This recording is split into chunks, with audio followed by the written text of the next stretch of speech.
Hello, dear friends. I hope you're doing well. I trust that you're doing well. I'm so happy to be here and to welcome you to this video. Thank you for tuning in to Unity in the Valley. Today, I would like to share a few announcements before we get started. The primary announcement I would like you to know is that I am beginning a prayer circle. It's called a healing prayer circle. We are limiting the number of people. We're limiting it to 10 people per CDC guidelines, and that 10 people includes me. So there's a 9-person opening, and it'll take place in a large circle here in the sanctuary on Tuesday, starting September 1st at 11 o'clock. If you would like to be one of the 9 people present for this healing prayer circle, I ask you to reserve your chair for prayer by emailing me and letting me know. The first come will be the first served. And if there's enough interest, it's possible that there could be 2 prayer circles in a week. We'll see. But at this time of difficult transition, probably the most important thing we can do is pray for one another. Pray for healing of our minds, our bodies, our spirit, our planet, healing of all people and all places and all things.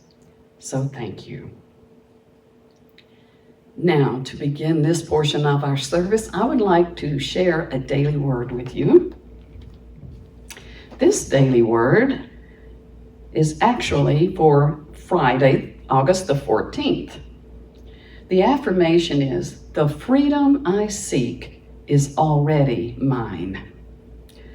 Looking back on my life, I may remember times of sickness and health, conflict and joy, need and abundance. During challenging periods, I may have felt my freedom was constricted. The key to my freedom lies in the lens through which I view my life. And I'm going to repeat that. The key to my freedom lies in the lens through which I view my life. I can shift my thoughts away from life's transient rhythms and align with the divine light I carry within, seeing the world through the eyes of unlimited potential. I find opportunities for gratitude in every situation. I count my blessings and celebrate my accomplishments. I see the potential for growth in every challenge, and I take time to connect every day with my own unlimited nature. The light of God within reminds me every day that I am free. And so from John chapter 8, verse 36, "So if the Son makes you free, you will be free indeed." If the Son makes you free, you will be free indeed. And we know that is referring to the divine nature within us all, the Christ presence, the divine spark that's really a raging fire that is within each of us. So let's take the idea of freedom, unlimited potential, and take a few moments now to center on these thoughts. Open our minds and hearts and become fully present to this moment. This moment. This is the day the Lord has made, and we shall rejoice and be glad in it. This is the day that the divine law has manifested, and we will rejoice and be glad in it for all of its opportunities, for all of its blessings, for all of its surprises, for all of its gifts. As we rest here in the silence for a moment, we feel the gratitude well up. And we ask the Holy Spirit, what is mine to do? now.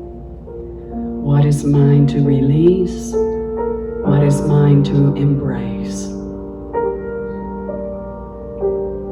How can I be of service to truth in the world, to the enlightenment of the world, and most importantly, for myself? Thank you, sweet Spirit. Let us rest now just a few moments, each of us praying in our own way to connect with this holy, holy, sacred moment.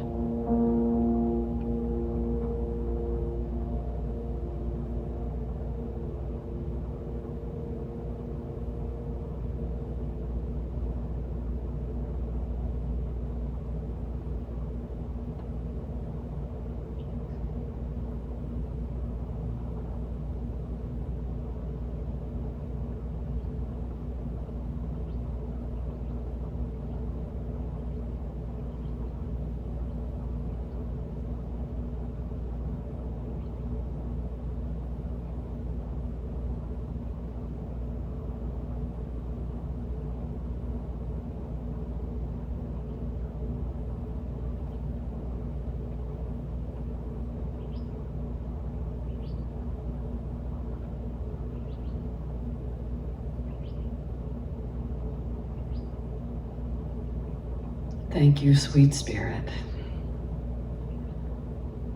Thank you for everything. Everything. We lift our eyes now and embrace this day, going forth to be the light of the world that you have called each of us to be. We say yes. This is our prayer and our decree. And by decree, so it is. We let it be. Thank you. Amen.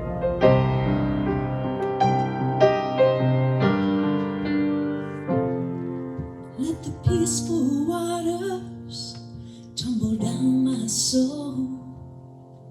Let me live in this moment and watch it all unfold. And let this joyful feeling come from deep inside and lift my spirit closer to the light. Oh, I'm letting go. Oh, I'm letting go. I'm gonna roll with the tide, surrender to the highs and lows, to the pull of the moon and the ebb and flow. I am lost in the stillness of the silent prayer, just the movement of breath and the heartbeat there. Oh, I'm letting go.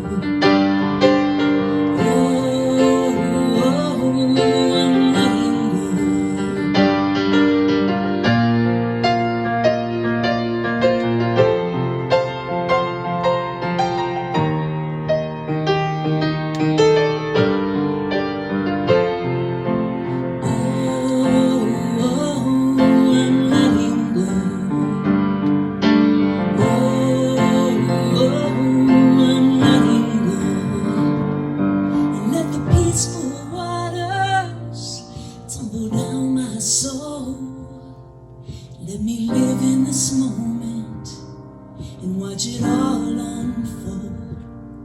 And let this joyful feeling come from deep inside and lift my spirit closer to the light. Oh, I'm letting go. Oh, I'm letting go.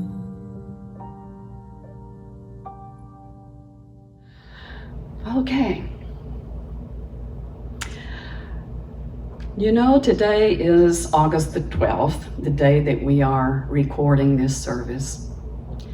And today is my mother's birthday. She would have been 90 today, would have been 90. And what a light she was. She was a child of the Depression and saved everything. Her family saved everything. Every brown paper bag, every rubber band, you name it, we saved it because you never know what you might need. Of course, when you needed it, you forgot you had it. So it was kind of an interesting childhood. But my mother loved beauty and she loved decorating. I think she was way ahead of her generation. She used to move the furniture every week. And if you came in the door when the lights were out, you better be careful. You could bump your shin on who knows what. And we had a running joke, my sisters and I, just give her a can of spray paint and some contact paper and stand back. She once contact papered her entire refrigerator. It was unique. It was unique. So, for a long time, I had a farmhouse in Tennessee, where I'm from, and my mom lived in it. And it was a beautiful, beautiful time in my life because I would take 2 weeks off and I would go to Tennessee and be on the 2.5 acres, had a little creek running through it, this 115-year-old farmhouse, and just hang out with my mother. My mother loved to shop at Goodwill, and that's where she entertained herself, and she would bring stuff home like you wouldn't believe. If there was a 3-inch square bare wall, she would stick something in it. The kitchen literally had, the plastic artificial fruit. It was stuck on the walls, in between all the other stuff stuck on the walls. Well, the time came when I needed to sell that farmhouse and she needed to move in with my sister. And so I said, Mother, we have to declutter this house in order to get ready to sell it. Said, so we're going to have to get rid of a lot of this stuff. And she looked at me just incredulously and said, but I like my stuff. That's why I have it. I hear that voice in my own head all the time because it was funny, but it's also true. So as you know, I recently moved here to Arizona. I've been here about 6 weeks. So in the flurry to get ready to downsize and release a lot of things, it gave me an opportunity to go through my house and once more see what I have carted with me around since college. So I gotta tell you this story. I have my grandmother's little end table. Inside her house, when you opened the front door, the table was right there. It had a tiny little lamp and everybody threw the car keys on it.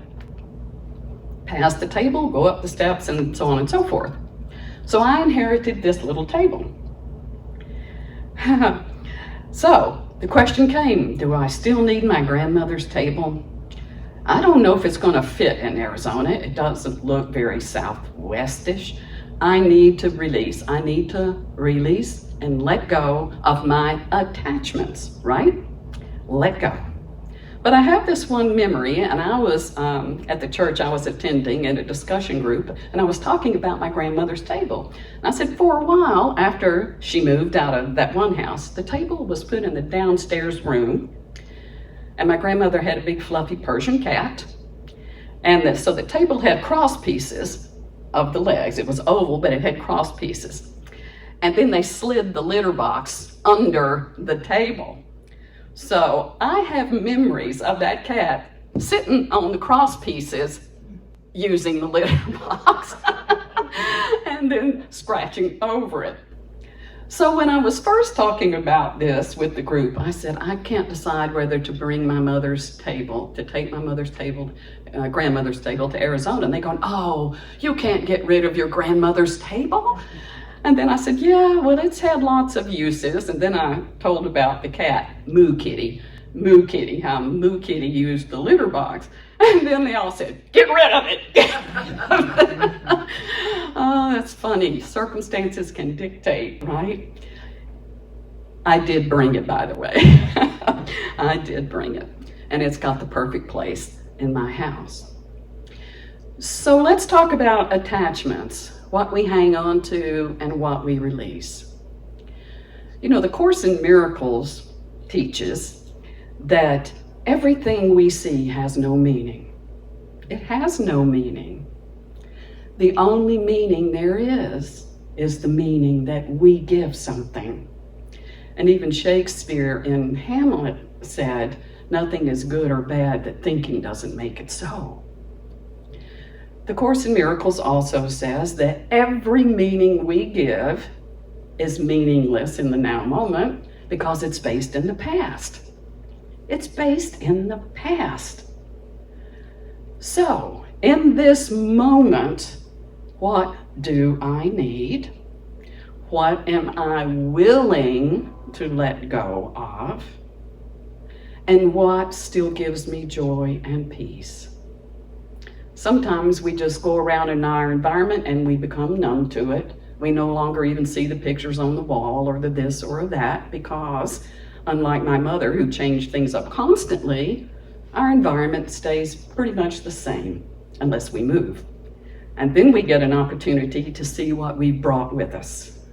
Every little thing. Every little thing. And we believe these things tell the story of who we are and define who we are. Only in our memory and those stories we choose to share so that other people can see into the heart of us. They can tell by the words we speak and the stories we tell what is of value and what is of no value. What is of no value. I have a dear friend and I have lost contact with her. I've tried to find her and I don't even know if she's still on the planet. However, she used to teach me this. She said, we love people and use things. We don't use people and love things. And I've never forgotten that because that was early on an affirmation before I even knew what affirmations were that made perfect sense to me.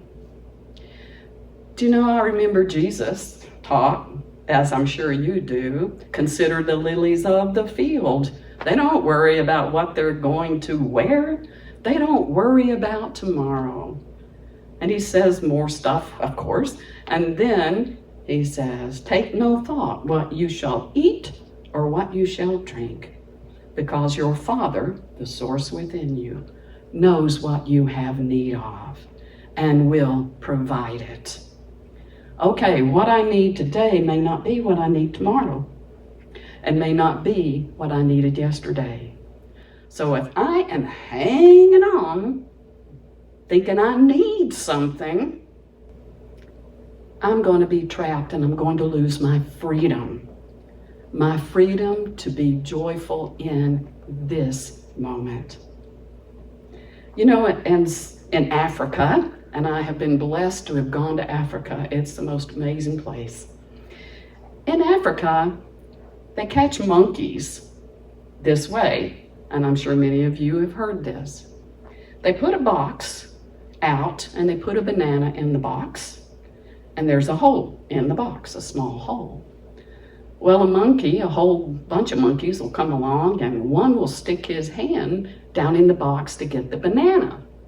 But because it takes a fist to hold the banana, and because the size of the banana, the monkey will not get his fist out. So here come the hunters to retrieve the monkey.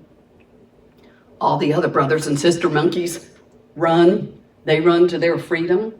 But this little monkey can't. Does he want to be with them? Yes. But he can't let go. He sacrifices his freedom because he can't let go.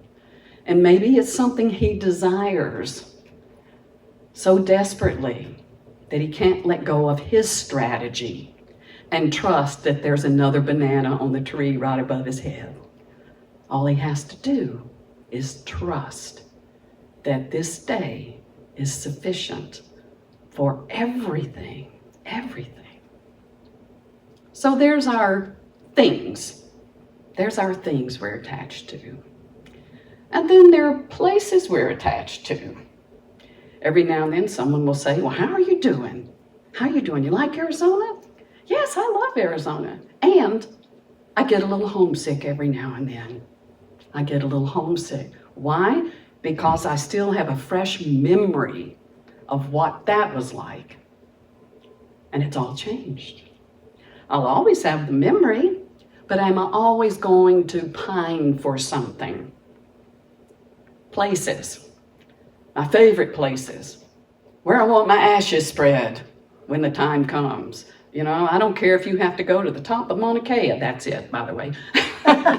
You know, climb that volcano to the tip top and spread them to the winds, you know?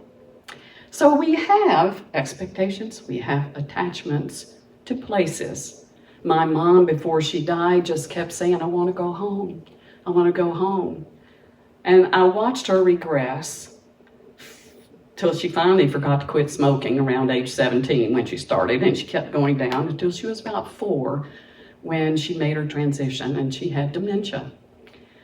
And I would play along with her. How's mom and daddy? Oh, they're doing great. They're in a great space, mother, you know. And one day she went home. And what is really cool, I think, is that there's a little Methodist church in Coopertown, Tennessee called Martin's Chapel. And Martin's Chapel is where she grew up. There's a little one-room building off to the side, which was a one-room schoolhouse where my grandmother taught school. And just over the hill is a farmhouse where my mother was born and raised. And then there's the cemetery overlooking all of that. You know, she went home. She went home in many, many ways. So places. The only place we need to be attached to is home. Home in the heart. Home in the heart. That's the place to go. Not so much our heads even. What does our heart say? And then there is attachment to people. People. Oh my. Well, I want to share with you something that I learned several years back by reading a book, and I can't even recall the title of the book, but it's about how people form their bonds. And there are 3 basic types. There's the avoidant. These people need people. However, they have difficulty committing, forming a bond. If they get too close to intimacy, then they feel as if they can't breathe. They feel as if they're smothering, and they have to have their freedom. And could it be that that freedom they so desire is the prison walls that they live in?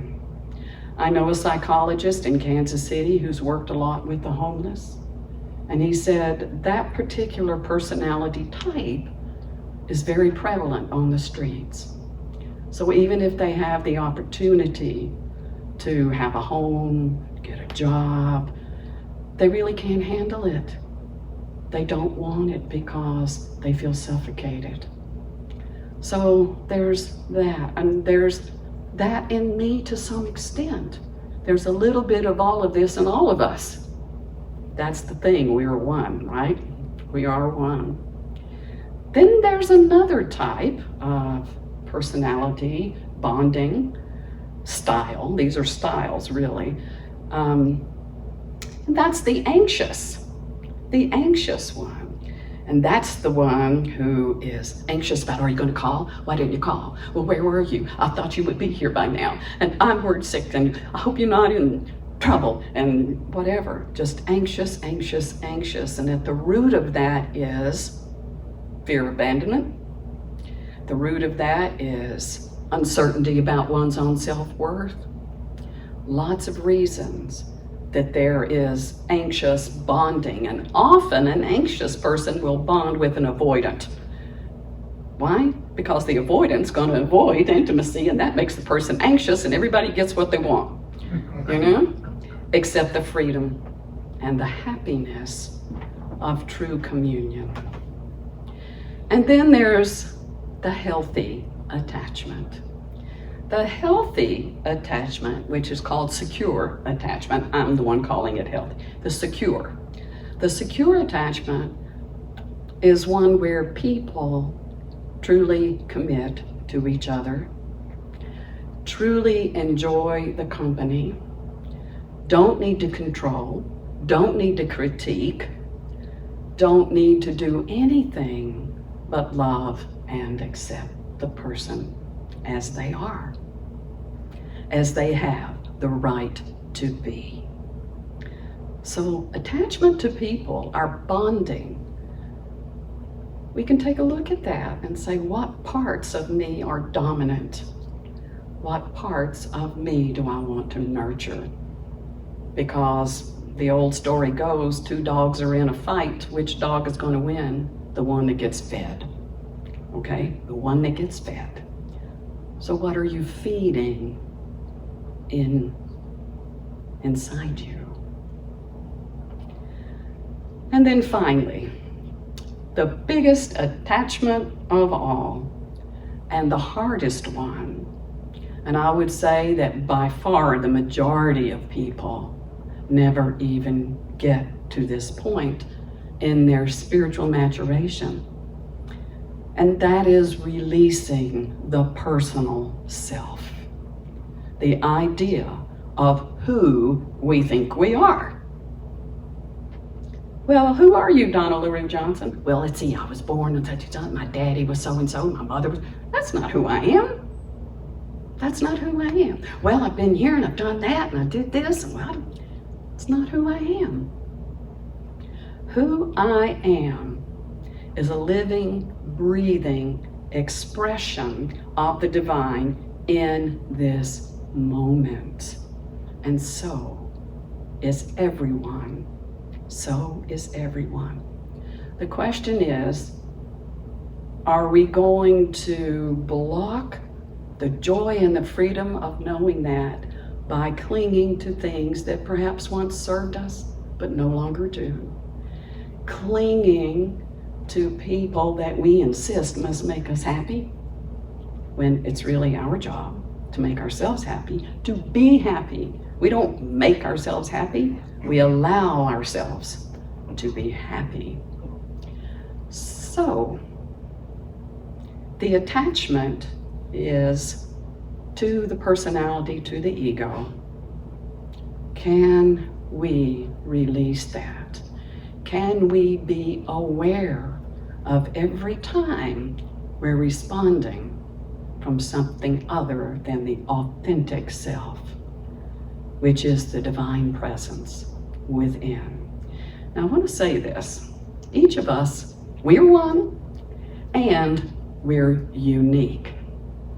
There is no one on this planet but you that is you.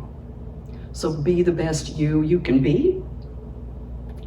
And fundamentally, all people are the same. Fundamentally, when we feel fear, we feel fear. Doesn't matter about the object of the fear. I might be afraid of this and you might be afraid of that, but when we're afraid, we're in the vibration of fear. And joy. Every person feels joy once in a while. And there again, the cause of that joy doesn't matter. Joy is the vibration of joy, and embedded in that is a deep, deep gratitude. Deep gratitude. So you see, we're unique and we are the same. Being aware of this sameness helps us use our uniqueness in the highest and best way in this now moment. Be your true self. Be your precious, unique self, your shiny self, your playful self, your wise self. Be that also, because in this dimension of duality, both are needed. Both are needed. God bless. Namaste to you. And I will see you at the next recording. There was a time in my life I thought I had to do it all for myself. I didn't know the grace of God was sufficient. I didn't know the love of God was a hand. But now I can say, if you are discouraged, struggling just to make it through another day, you've got to let it go. You've got to let it go. You've got to let it all go. And this is what you have to say. I release, I let go. Let the Spirit run my life, and my heart is open wide. Yes, I'm only here for God. No more struggle, no more strife. With my faith I see the light. I am free in the Spirit. Yes, I'm only here for God. I am free in the Spirit. Yes, I'm only here for God. Thank you. That was lovely. And I want to thank you for your continued support of Unity in the Valley.